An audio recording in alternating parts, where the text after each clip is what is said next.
Hey. What's up? Dude, good to see you. Oh, there's a dog! Oh my gosh, so cute! I'll hold her. Yeah. And it's Halloween, you know? You're right. I'm over here. Oh, shoot. All right. I missed it. Took a hand out for no reason. Dude, that was where you sat the last time, though. I know. That was it. That was where I sat. You were here a year ago. Automatic went there. It's like a muscle memory, kind of Good thing weird. that I still don't fit on the couch. Dangling feet. None of us do. But it's all yours. It is. That couch belongs to you. Sup? An honor to have you here, dude. Thank you. It's an honor to be here, dude. It's pretty cool, really, just having you here. Thanks. You It's really emit, nice being here. you emit an energy, and that is a shirt that needs to be seen by everybody. Yeah.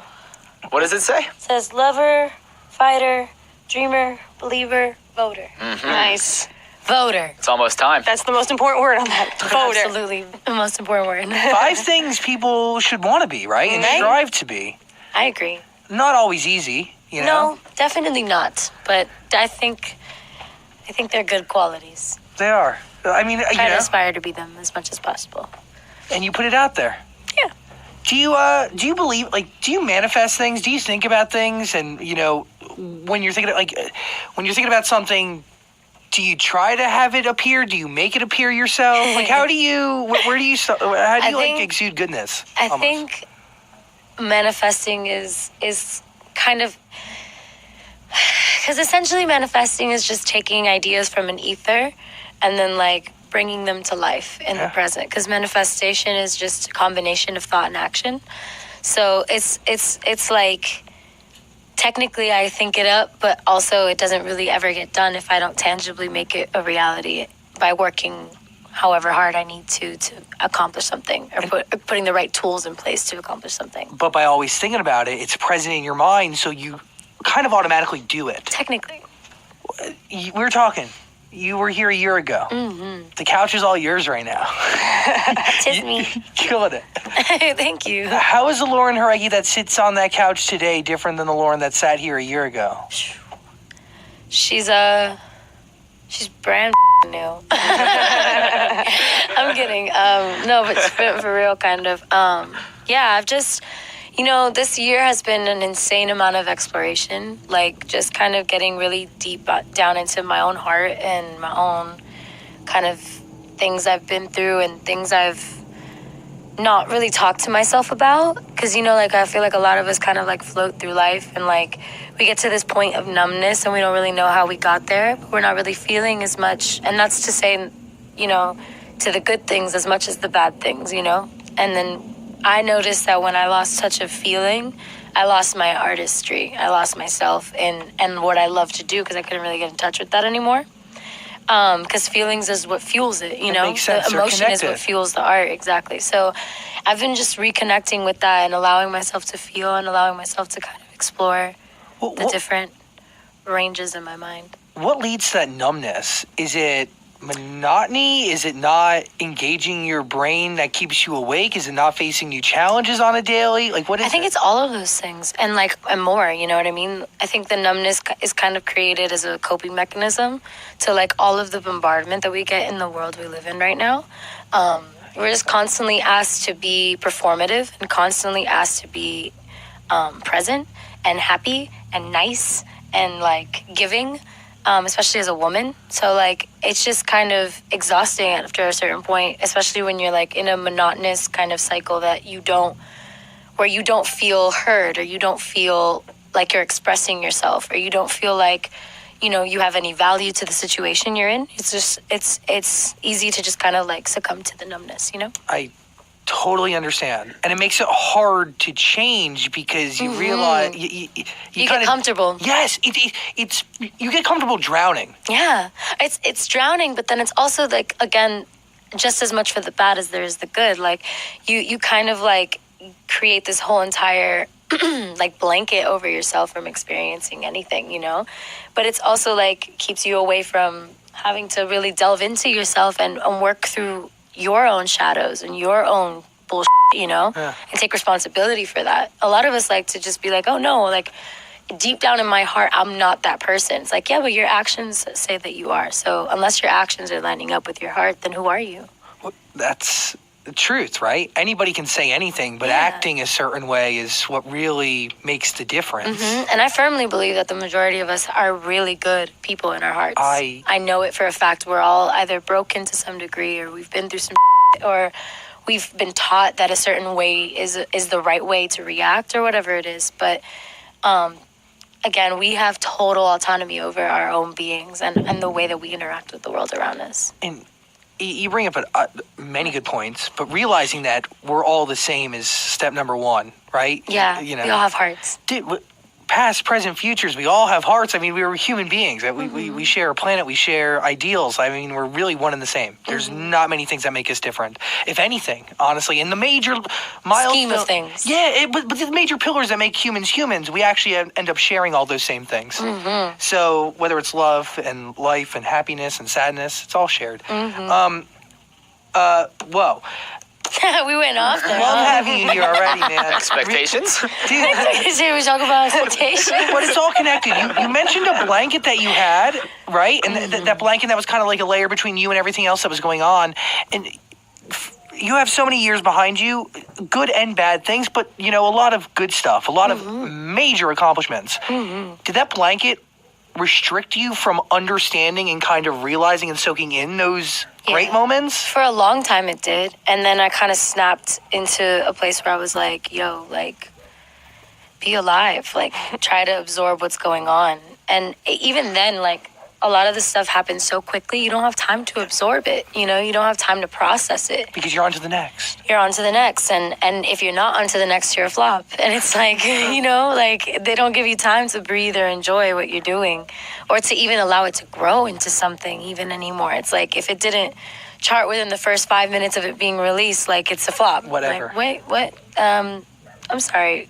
You know, half of the favorite songs that you have that are on the radio came out like 5 years ago. Like, and they're just finding it out. Like, and I was listening to that underground like 7 years ago. So No timeline on music or art. no, none at all. It's just a personal timeline. And that's what I'm learning. Like, I'm learning to detach myself from this whole like pop model of like you go and then you go real hard and then you spend this and you do that. And like, everything is just like big and extravagant. Like, I'm kind of learning to delve out of that and more into just like a real authentic, like, creative process, and like just making sure that what I'm saying means some to me, and then hopefully that means something to someone else. And if for some reason a lot of people happen to catch on to one of the songs and it really resonates with them and it makes them feel something, then yeah, I did my job. But like, if it was just one person, I also did my job. That's you it. know? But you also did it for you. So doing about it- one person being me. That's. Hey, I'm so sorry to interrupt the interview, but I gotta tell you about Quip, my favorite toothbrush, and it's the toothbrush for you. Seriously, it is the best toothbrush on the market. 20,000 dental professionals say use this toothbrush. I use it. My mom uses it. I told you, my grandma uses it. Oprah uses it. You should definitely use it. It's worth it. Seriously, it's so fancy looking. It hangs right on my mirror. It looks so sleek, but it's also the healthiest way to brush, right? They have this timer in the toothbrush that pulsates every 30 seconds, so you know when to switch sides from one side of your mouth to the other side of your mouth. They want to make sure that you get an even clean, because a lot of times when you're brushing your teeth, you don't reach your whole mouth. Like, you miss totally sides and, like, I don't know, you miss things. So Quip is going to make sure you don't miss it. Try out Quip. Toothbrushes start at $25. If you buy one, you're going to get a free refill pack so you can switch out the head so you're always staying healthy. It's worth it. I promise you. GetQuip.com/sang. Try it out. GetQuip.com/sang. That's SANG. Try it out. Let me know what you think. GetQuip.com/sang. Brush your teeth. Okay, let's get back to this interview. Was there a process that you had to go through finding your voice? Did you feel like you were silent post Fifth Harmony? I was silent a lot in life. I'm still silent sometimes. I think, again, as a woman, I was trained to kind of subvert my real feelings for niceness and politeness to make sure that I didn't come across like too much of a bitch. And a lot of the time, that's what I was told I was, because I'm very assertive and I'm very opinionated, and I definitely know what I want. And so I spent a lot of years being deterred by a lot of voices telling me I didn't actually know what I wanted, and I actually don't know what I'm talking about because I'm too young, or I'm too frivolous, or whatever it is that, you know, people fix their mouths to tell me about me, you know. And it's just that noise never stops, though. So sometimes I do listen to that voice, because sometimes it's people you love that are telling you that, you know, because you're constantly kind of a reflection of everyone around you. So when people see you succeeding, they automatically go into their shadow selves and they're like, no, why are you succeeding but not me, you know?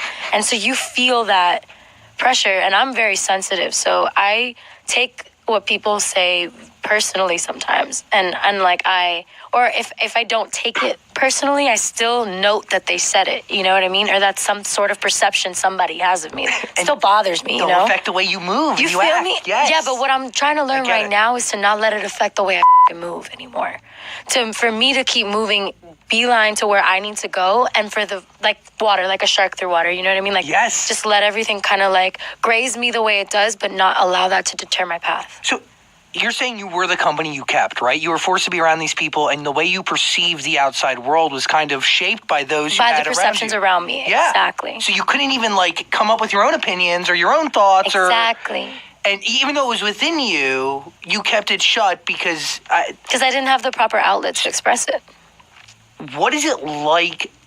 How do you prepare to get into the studio for the first time? I didn't really prepare. I ended up in the studio the very first time that, I've been in different studios, but like there was like 4 or 5 like real pivotal like studio moments where I was going in to do something and then ended up doing something else, and just talking to someone about life for a while. Got to know a lot about myself and what I felt I wanted to do. And then there's other moments where I was in rooms with people who I looked up to so much, who taught me about vulnerability in the artistic process, and that being okay, and failure being okay before you get to what you really want. So that changed a lot of my approach. I've been in the rooms with different songwriters who have just taught me different techniques about how to approach subject matter and how to draw from it in a way that's authentic but not necessarily polarizing either, because art shouldn't feel, even though some art, it depends on the tone of what kind of art you want to make, but like some art should make people feel real uncomfortable, like absolutely should, but then other art should feel inviting and welcoming, just so that you can have different ways that you relay your message. So I've learned about that balance and going through those.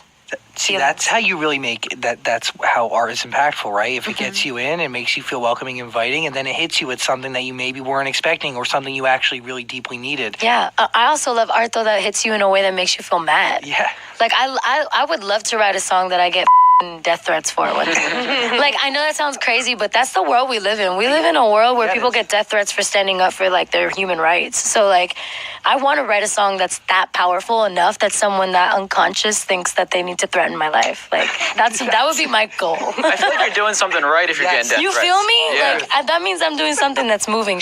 Exactly. Moving the needle forward. The first time I got one death threat, like years ago, over some dumb interview we did, that's the same thing you said. You're like, didn't you feel like you were on? Yeah, like, I was you know so afraid and I was ashamed. I was like, oh my God, I feel terrible. And you were like, no, you're doing it right. Keep going.